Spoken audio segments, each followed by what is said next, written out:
All right, so welcome back to your favorite inorganic tutor YouTube channel once again.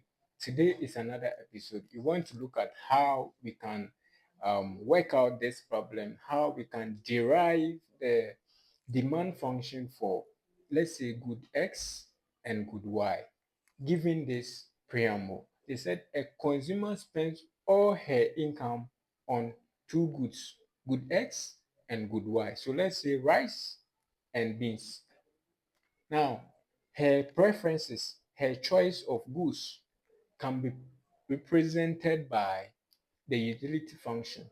This is the utility function, right? So, her utility function can be represented by 2 square root of x, y. Now, this is the same as 2 x power half, y power half. It's the same thing. Square root of xy is the same as s power half, y power half. So we have 2s power half, y power half. Now, how do we derive the demand function for x and y? You know, this function can be anything. Like they can give you any complex function. They can give you a logarithmic function. They can give you any complex function for you to find the demand for the goods. So now, what do? We have to find the marginal utility of each of the goods, good X and that of good Y. So now, we know that the marginal utility of good X is just in calculus or in pre-calculus. When you say that the marginal utility of good X means that the differential of good X, the differential of what? The utility function with respect to X. That is all what it means. So this right here, mu of x, mux is the same as differential of u, right, with respect to x, with respect to x. That is all it means. So when you say that the marginal utility of x, it means that the partial differential of the utility function with respect to x. So this right here, we're going to differentiate this function right here with respect to x. And normal differentiation, when you want to differentiate this right here with respect to x, it means that the power on the x will drop and then it will reduce by 1. That is all it means. So this right here, you know that when half drops to 2, right, you're going to have 2 times half, then x power half minus 1, y power what? Half. So we can say that the marginal utility of x, which is the same as this, is equal to this cancels this, and you're going to have x power negative half, y power half. And this is the marginal utility of good x. So we can decide to name this equation 1. So now let's also find the marginal utility of good y. So in that case, we are differentiating with respect to y. That is all it means. That is all it means. So now right here, we are going to have marginal utility of y, and that is equal to marginal utility of u, right, with respect to y, and that is equal to x power half, y power minus half, right here. So we name this equation 2. So now we have the marginal utility of x and the marginal utility of y. So what we do, we said that at the equilibrium, the marginal utility of x should be equal to the marginal utility of x with respect to its price.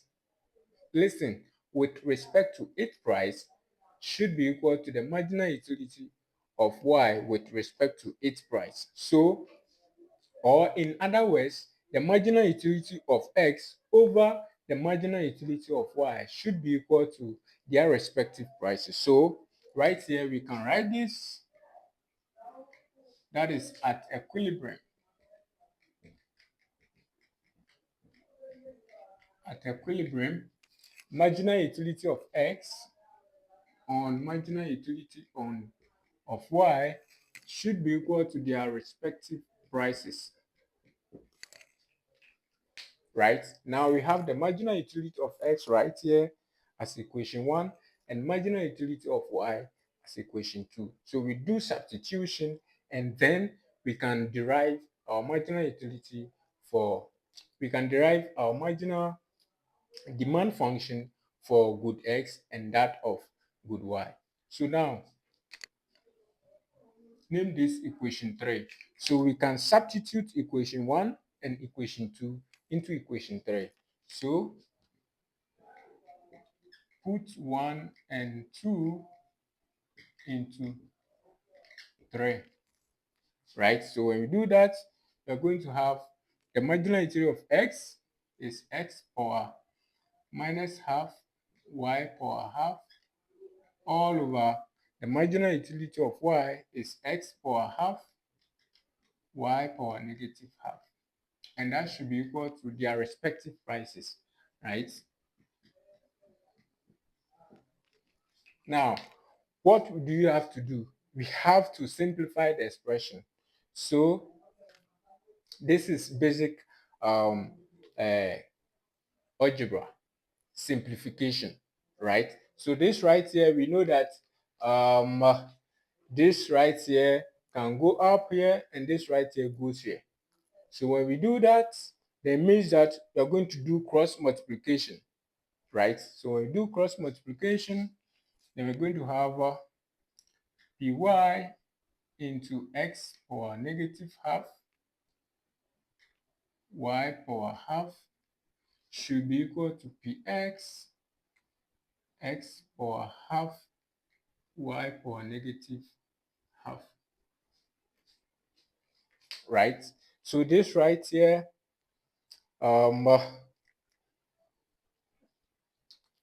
right?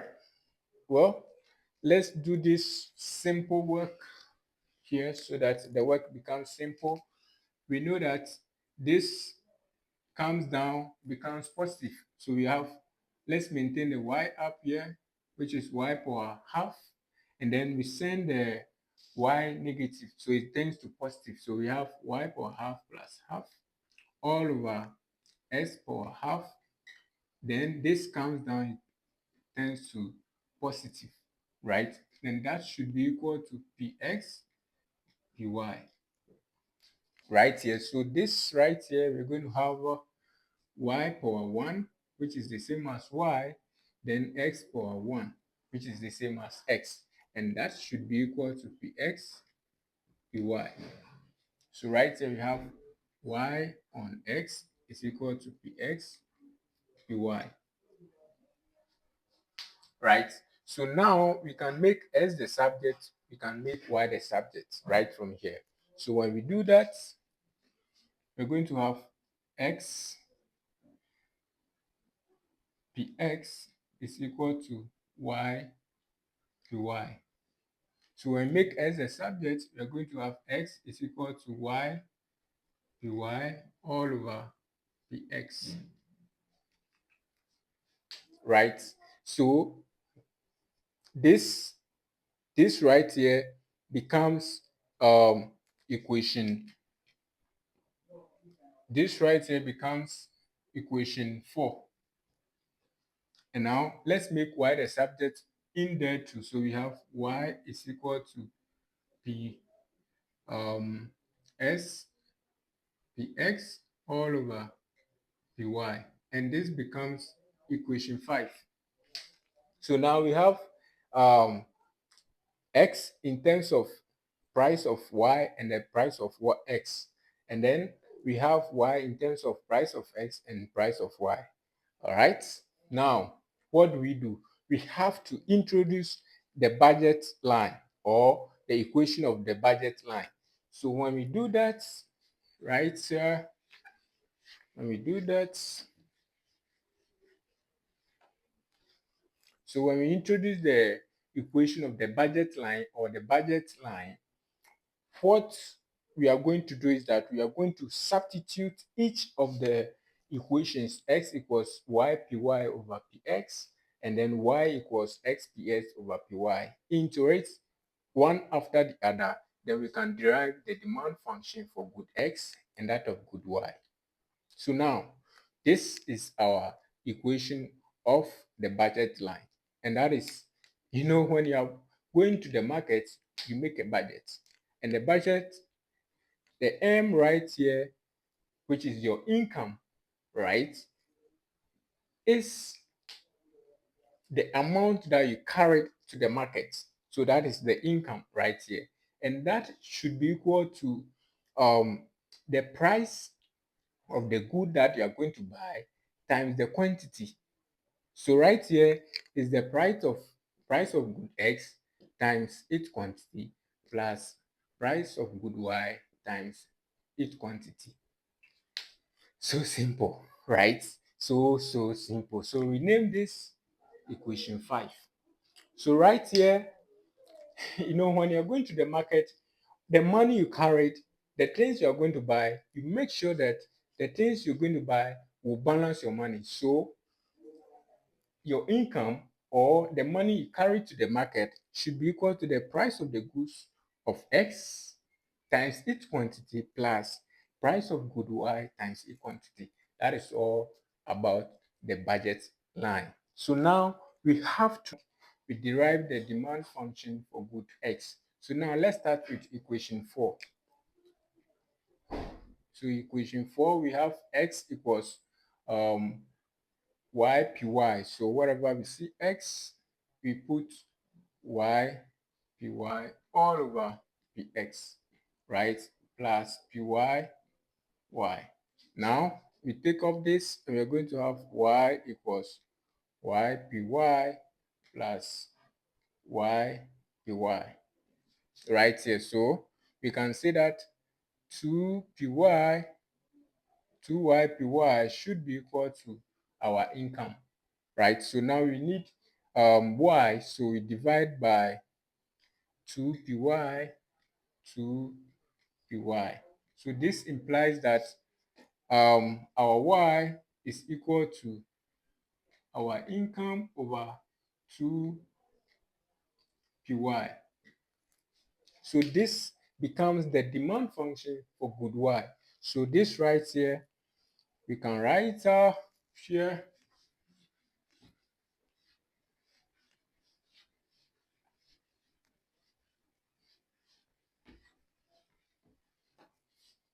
So y equals m over 2py is, let's name it equation 6, and that is the demand function for good y. So demand